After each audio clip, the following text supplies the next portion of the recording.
வணக்கம் நண்பர்களே. அண்ணாமலையின் புதிய கட்சி குறித்து தொடர்ச்சியா நம்ம வீடியோ வெளியிட்டுக்கிட்டு இருக்கோம். ஆரம்பத்திலிருந்தே பல புதிய தகவல்களை முதல் முறையா நான் இதுல தெரிவிச்சிருந்தேன். அதன்படி பார்த்தீங்கன்னா, இன்று அண்ணாமலை தனது ராஜினாமா கடிதத்தை பாஜகவினுடைய தலைவர்கிட்ட கொடுத்துட்டு வந்திருக்கார். அவர் அந்த கட்சியினுடைய அடிப்படை உறுப்பினர் உள்ளிட்ட அனைத்து பொறுப்புகளிலிருந்து அவர் தன்னை விடுவிக்குமாறு அவங்க கிட்ட கடிதம் கொடுத்திருக்கார். எதுக்காக அப்படின்னா, நம்ம ஏற்கனவே பேசுறது தான். அவரு புதிதாக தனி கட்சி தொடங்க இருக்காரு.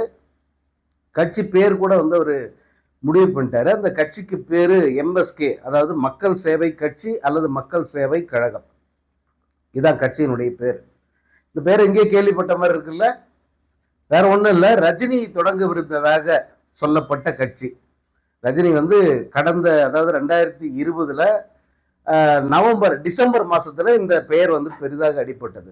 ரஜினிக்காக அவரது ரசிகர் பதிவு செய்த கட்சி இது அப்படின்னு சொல்லிட்டு நிறைய பேச்சு வந்தது. இந்த கட்சி தான் ரஜினி அறிவிக்க போறாரு அப்படியெல்லாம் பெரிய அளவுக்கு எதிர்பார்க்கப்பட்டது. ஆனா இறுதி வரைக்கும் கட்சி பேரை சொல்லவே இல்லை ரஜினி.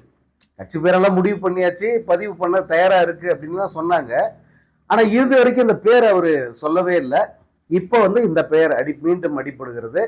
அண்ணாமலை இந்த கட்சியை தான், அதாவது மக்கள் சேவை கட்சி அல்லது கழகம், இந்த தமிழ்நாட்டு அரசியல், தமிழ்நாட்டு சூழல், அதுக்கேற்ற மாதிரி அரசியல் பண்ணுங்கிறத அண்ணாமலையோட நோக்கம். அதனால இது கழகமாவே நம்ம பதிவு செய்யலாம் அப்படின்னு அவர் முடிவு பண்ணியிருக்கிறதா சொல்றாங்க. பதிவு பண்ணிட்டுதாவே சொல்றாங்க. அதை அவர் தனது பிறந்த நாள், அதாவது நாளை மறுநாள் ஜூன் 4ஆம் தேதி அவர் அறிவிக்க போகிறார் அப்படிங்கிறது இப்போ களத்தில் இருக்கிற பரபரப்பு தகவல். இன்றைய பரபரப்பு, அண்ணாமலை பாஜகவிலிருந்து விலகி இருக்கார்.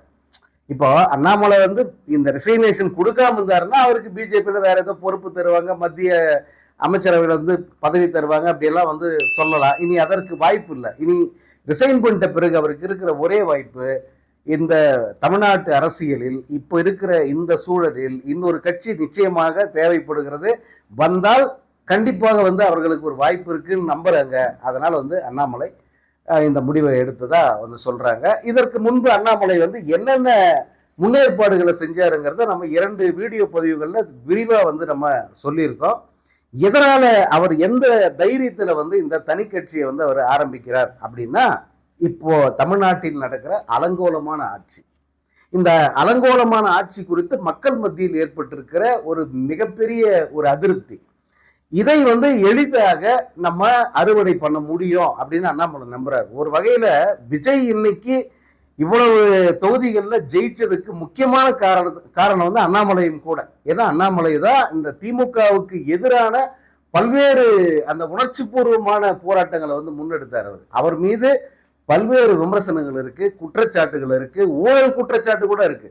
ஒரு கவுன்சிலர் பதவியில கூட நின்று ஜெயிக்காத அண்ணாமலை எப்படி கோடிக்கணக்கில் சொத்து வாங்கி குவிச்சாரு அப்படியெல்லாம் கேள்விகள் இருக்கு. வெளிநாடுகளில் அவருக்கு நிறைய இன்வெஸ்ட்மெண்ட் பண்ணியிருக்காருன்ற விமர்சனங்கள்லாம் இருக்கு. இது ஒரு பக்கம். அதே நேரத்தில் அவர் தன்னை சாட்டையால் அடிச்சுக்கிட்டு இந்த பெண்களுக்கு எதிரான குற்றங்களுக்கு சாட்டையால் அடிச்சுக்கிட்டு உணர்ச்சி பூர்வமா அந்த போராட்டத்தை வெளிப்படுத்தினார் பாருங்க. நம்மெல்லாம் அதை கிண்டலா பார்த்தோம். ஆனா மக்கள் மத்தியில அது மிகப்பெரிய ஒரு அனுதாபத்தையும் சென்சேஷனையும் ஏற்படுத்துச்சு. அதே போல பல அவரது நடைப்பயணம் அல்லது போராட்டங்கள் எல்லாமே இது வரைக்கும் பாஜகவை பொறுத்த வரைக்கும் அது ரிட்டையர்மெண்ட் ஆன வயசானவங்க கட்சி அப்படின்னு அதுக்கு பேரு. நான் பத்திரிகையாளராக இருந்த காலத்துல எல்லாம் பாஜக ஆபீஸ் எங்க இருந்தது தெரியுமா?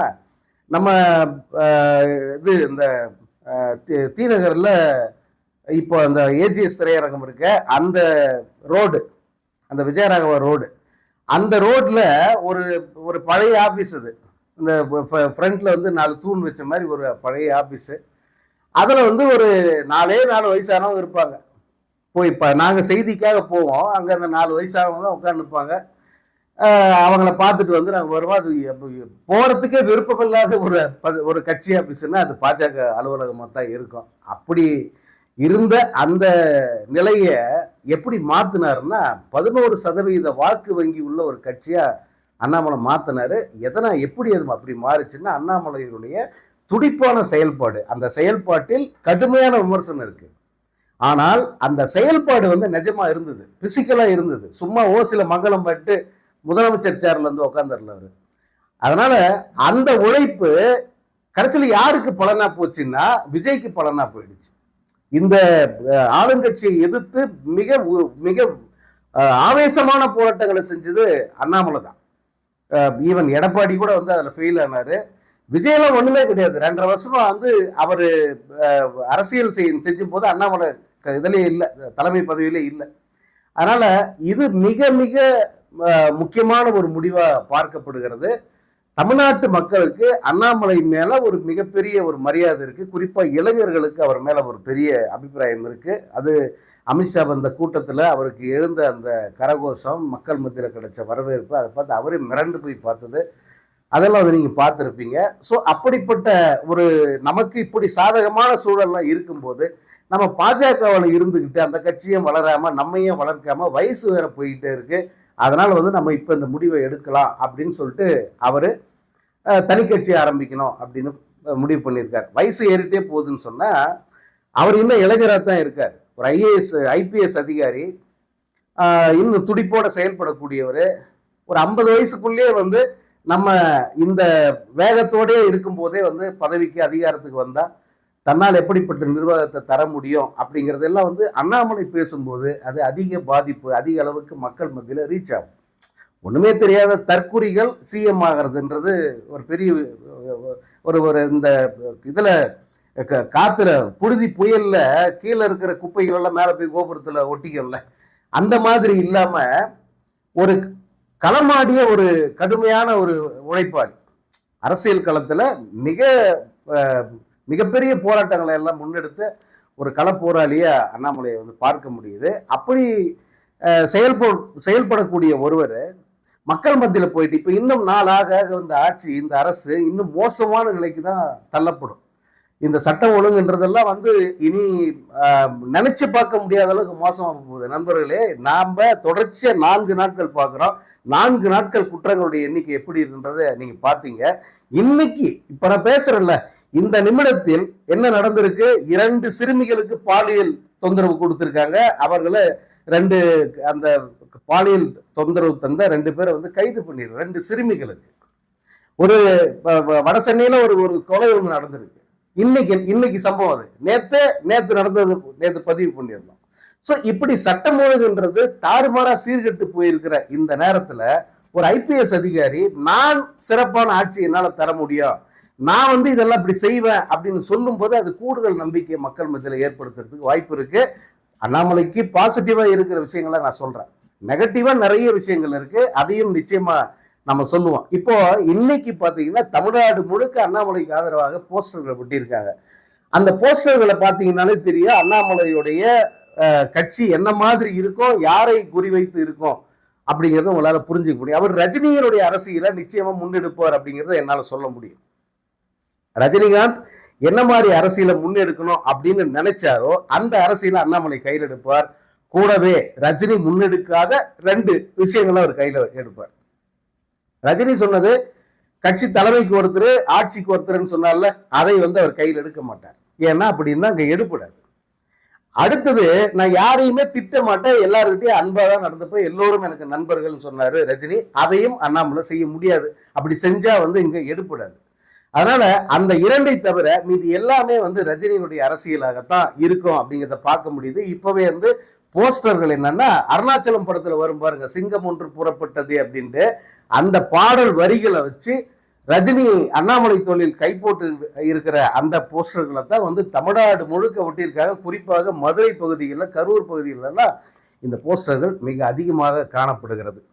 அதே போல இந்த இதுல சமூக வலைதளங்கள்ல தீவிரமாக இயங்குகிற ஒரு யூடியூபர், அவரும் கூட வந்து ஒரு பதிவு வெளியிட்டு இருந்தாரு. அது அண்மையில அவர் ரஜினியை சந்திச்சு ரஜினி கிட்ட பேசிட்டு இருந்த போது அவர் பேசிய ஒரு சில விஷயங்களே வந்து அதுல வெளிப்பட்டு இருந்தாரு.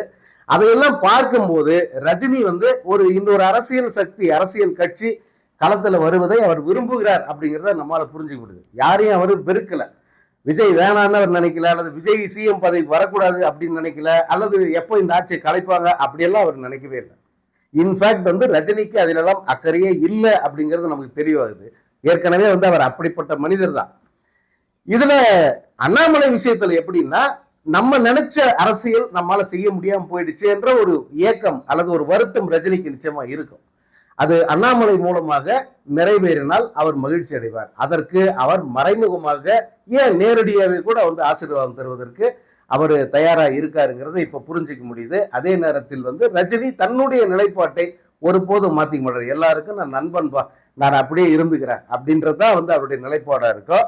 தன்னுடைய சிஷ்யன்ற முறையில வந்து அண்ணாமலைக்கு அவர் ஆசி வழங்கக்கூடும். நான் முன்னே சொல்லியிருக்கேன், அண்ணாமலை முன்னெடுக்கும் அரசியலுங்கிறது இந்த தமிழ் மண்ணுக்கும் தமிழ்நாட்டுக்கும் ஏற்ற சித்தாந்தத்தை மட்டும்தான் வந்து அவர் முன்வைப்பார். இல்லைன்னா வந்து அது ஃபெயிலியர் மாடலா போயிடும்.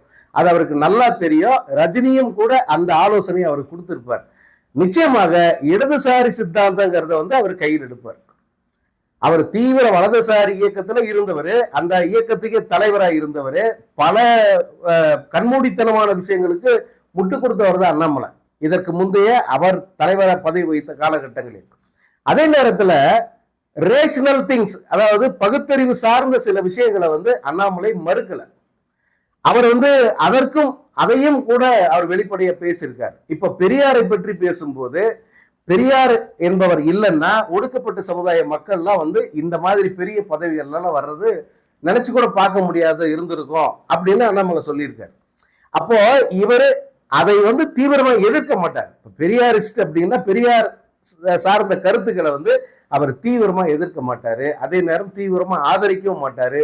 அதை மென்மையான போக்கில் தான் அவரால் அணுக முடியும். ஏன்னா இந்த தமிழ்நாட்டு மண்ணில் அப்படிப்பட்ட அரசியல் தான் எடுப்படும். அதே போல திராவிட சித்தாந்தம், அந்த திராவிட சித்தாந்தத்தை வந்து அவர் எதிர்ப்பார் அப்படின்னு சொல்ல முடியாது. இந்த வலதுசாரி கருத்துக்களை முழுமையா வந்து அவர் கைவிடுவார் அப்படிங்கிறதுல எந்த ஒரு மாற்று கருத்து இல்லை. முழுமையானா இப்போ திருப்பரங்குன்ற இஷ்யூ வருது. இங்க தமிழ்நாட்டு மக்கள் மனநிலை என்னவா இருக்குன்னு அவருக்கு தெரியும். அப்போ அதுல வந்து மக்கள் மனநிலைக்கு ஏற்ற ஒரு ஸ்டாண்டை தான் வந்து அவரால் எடுக்க முடியும். அதே போல மதவாத விஷயங்களை பொறுத்த வரைக்கும் வந்து இங்கு திராவிட சார்ந்த, அதாவது திராவிட சித்தாந்தம் சார்ந்த ஒரு கொள்கையை தான் அவர் வந்து முன்வைக்க முடியும். அதனால அப்படி பார்க்கிற போது இன்னைக்கு விஜய் என்ன நிலைப்பாட்டை எடுத்து அரசியல் பேசி வந்திருக்காரோ அதே மாதிரி கிட்டத்தட்ட அதே மாதிரியான ஒரு நிலைப்பாடு. விஜய் நிலைப்பாடு என்ன? எல்லாமே திராவிட இயக்க சித்தாந்தங்கள் தான், திராவிட தலைவர்கள் தான். அதே நேரத்துல வந்து அந்த RSS சார்ந்த அந்த போக்குகளை வந்து அவர் கட்டுப்படுத்த முடியாது, கட்டுப்படுத்த மாட்டாரு, அமைதியா கண்டுக்காம விட்டுருவார் இல்லையா? அண்ணாமலை இங்க அந்த மாதிரியான ஒரு அரசியலை தான் பண்ண போறாரு. ஸோ இரட்டை குழல் துப்பாக்கிகள் அப்படின்னு வச்சுக்கலாம் இந்த ரெண்டு பேரையும். அது அண்ணாமலையுடைய அரசியலுடைய போக்கு எப்படி இருக்கும் அப்படிங்கிறதெல்லாம் வந்து நம்ம 4ஆம் தேதி முழுசா தெரிஞ்சுப்போம். ஆனா இன்னைக்கு டெவலப்மெண்ட் என்னன்னா, அண்ணாமலை பாஜகவிலிருந்து விலகிட்டாரு. அது வந்து அவர் அந்த இருமொழி கொள்கைக்கு ஆதரவா பேசினார் பாருங்க, CBSE ஸ்கூல்ல மும்மொழி கொள்கை திணிப்புங்கிறது ஆதரவா அதை எதிர்த்து பேசும்போதே தெரிஞ்சிருச்சு அவர் வந்து இப்படித்தான் அப்படின்னு சொல்லிட்டு. ஸோ அவருடைய அரசியல் வருகைங்கிறது தமிழ்நாட்டில் என்ன மாதிரியான மாற்றங்களை ஏற்படுத்தும், ஏற்கனவே இருக்கிற இருபெரும் திராவிட இயக்கங்களுக்கு அது என்ன மாதிரி நெருக்கடியை தரும், திமுக இதை எப்படி எதிர்கொள்ள போகுது, இதெல்லாம் மிகப்பெரிய கேள்வி. குறிப்பா திமுகவுக்கு வந்து இது ஒரு மிகப்பெரிய சோதனை தான் இந்த காலகட்டம். இதுல இருந்து வந்து அவங்க எப்படி மீண்டு வருவாங்க, அதை மீண்டு வருவாங்க. ஏன்னா இதை விட நெருக்கடியெல்லாம் பார்த்த இயக்கம் தான் திமுக. ஆனா இந்த இளைஞர் சக்தியை வந்து கவர்வதற்கு கண்முன்னே இருக்கிற 2 சக்தி எல்லாம் இந்த பக்கம் விஜய் ஏற்கனவே ஆட்சி பிடிச்சிட்டு உட்காந்துருக்காப்புல, இந்த பக்கம் அண்ணாமலை அதை நோக்கி வராப்புல. இந்த 2 பக்கமும் திரள்கிற இந்த இளைஞர் கூட்டத்தை இவங்க கிட்ட இருந்து எப்படி தன்வயப்படுத்துறது அப்படிங்கிறத திமுக அதற்கான திட்டங்கள் என்ன பண்ண போகுது அப்படிங்கிற கேள்விகள் எல்லாம் இருக்கு.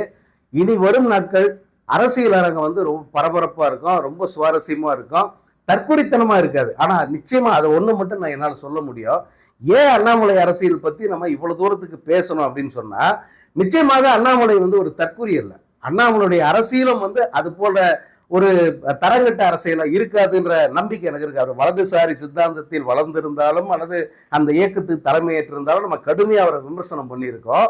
அதே நேரத்துல அவரது அரசியலுங்கிறது மோசமான அல்லது தரங்கட்ட அரசியலா இருக்காதுன்றதை மட்டும் வந்து நம்மளால உறுதியை சொல்ல முடியும். அவர் ஒரு நாகரிகமான அதே போல நாணயமான அரசியலை வந்து அவர் பேசுவதற்கு இந்த ஜூன் 4ஆம் தேதியிலிருந்து வந்து முயற்சிப்பார் அப்படின்னு சொல்லி நம்பலாம்.